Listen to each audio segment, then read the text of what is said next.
Hello everyone, and welcome to the Brickformula review of LEGO set 4438, Robber's Hideout. It has 317 pieces for ages 5 to 12, and it's from the City series, and this set retails for $39.99. And I would like to give a shout out to Bastion Productions and Alex Zors1, because they are the subscribers who had requested that I review this set. So everyone check out their channels. And moving forward, here in the front we can see that everything went terribly wrong for the robbers because they all got caught up and they ran into some bad luck over there. Here on the side we have the minifigures, more on that later. And here in the back we see a lot of cool pictures and some weird ones, like this one right there doesn't make any sense.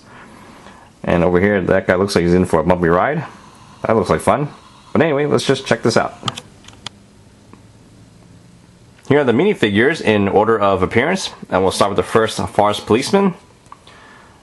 And he looks like he had an argument with his wife this morning, which is probably going to be the first of many. And there are his details. Next we have our first robber, who looks really happy, and I can see why. He now finally has enough money to fix that gap over there. And then you'd be surprised how many different shades of white they have to fix that too. And next is the other forest policeman, who looks like he takes his job way too seriously. But his details are the same as the first guy. And finally, we got the last robber, who kind of reminds me of Zed from Police Academy, except that he's a robber this time around, and not a cop. And there we go. And let's not forget the bear, especially since this is the only other set where you can get him in, besides the Forest Police Station. And that also makes this the cheapest set where you can get him in too. Anyway, here's a closer look. It looks pretty cute and cuddly. That is until you take your iPod and destroys it. Oh wait, I take that back. I'm describing someone else. Anyway, the hind legs can be moved, and they can lightly snap into that position, and that's as far as they go. And we'll just bring that back. The head can move up and down, and if you like, you can attach them to the studs. And you'll also notice that the two front arms do not move at all. And up here we have two studs, so you can sit a minifigure there if you'd like. We'll just take this guy for example. Looks kind of funny, doesn't it? You can tell that those two don't get along. Next we'll take a look at the police trike, and here it is all around.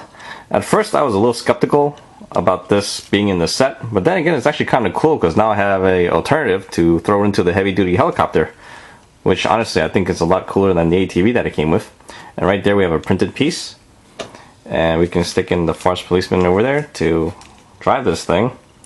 And I think you could use a helmet, but if you don't want to, that's fine. It's your head after all.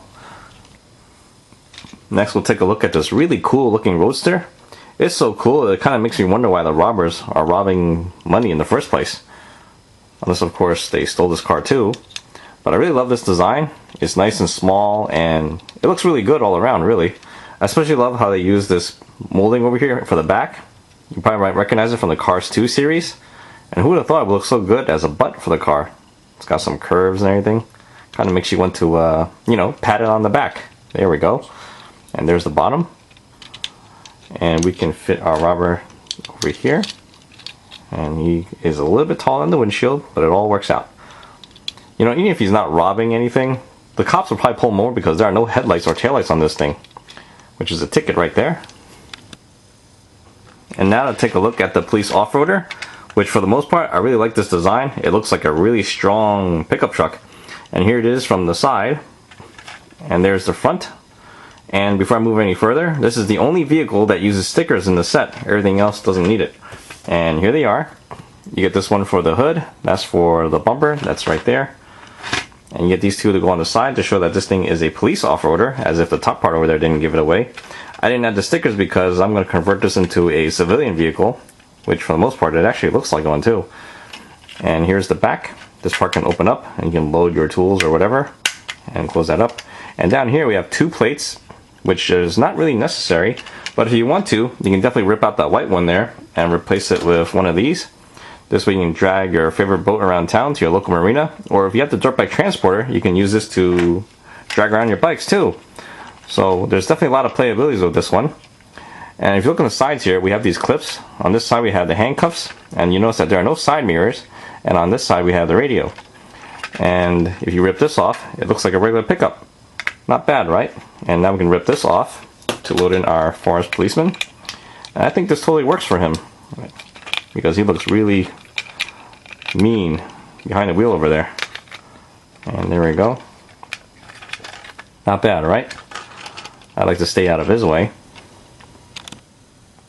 And finally, we have the robber's hideout, and for the most part, it's a pretty cool design, although there are some weird things about it, and I'll cover them as we go along. So for now, we'll take a look at the front. Over here, we have a door that can open up, and right there, we have a pretty cool looking lamp. Although I think they can use that on the inside, because as you'll see real soon, there's really not much in there.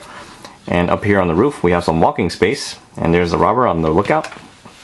And going over to this side, we have some access to the playing area for the inside. And up here, I think they could have used another mountain piece, because without it, it looks pretty incomplete. And over here we have a tree, which is really weird that it would grow there. But I guess if you get drunk enough, you'll find anything acceptable. Just about, at least. And here's a closer look at the inside. We have a chair and a cup of joe, so you can sit there and wait for your money to arrive. Doesn't that sound nice? And over on this side, we have a ramp and a pretty large door, but it's not large enough because we got this big gap up here. So I think they could have fixed that somehow. And this is where you can hide your roadster, and you can hide from the cops in there. Although honestly, I'm not sure how effective that would be, because I think a wooden shack in the middle of nowhere is already pretty suspicious. But anyway, here's the roadster inside, and as you can see, it takes up most of the space. Next to that large door, we have a red mailbox, and inside we have some gold bars. Gee, I wish my mailman would give me some. Actually, not really, because then I would become a suspect, and that would not be good. And we're back to the front. And now for the neighbor to stop by to complain about the noise. And just to show you guys a comparison with the bear in the hideout, and he's pretty big. You know, I just realized that from this angle, the bear looks like he's taking a leak over there. Probably to claim his territory, but who knows. But now we'll move on to the recommendations. Overall, it's a pretty good set, and I recommend getting it. When it comes to the value, we're looking at 12.6 cents a piece, which is alright. But if you were to sell this as used parts, you're actually looking at around $35 worth. And if you sell as new, it's actually a minimum of 52 bucks. And if you include the minifigures and the bear, it comes up to a grand total of $79 that you're getting here in parts. So in the end, it's actually a pretty good deal. And when you look at the play value, it's even better because it's really similar to the Forest Police Station, because we get 3 vehicles. So that's a police chase right there. And we get the bear, which you can't go wrong because he's worth $12 just by himself. And he's a lot of fun too. And we get that hideout, and it is fun to play with. So in the end, it's a pretty good set, and I think you'll like it. And that sums up my review. I hope you guys enjoyed the show, and I'll see you guys next time. Thank you for watching.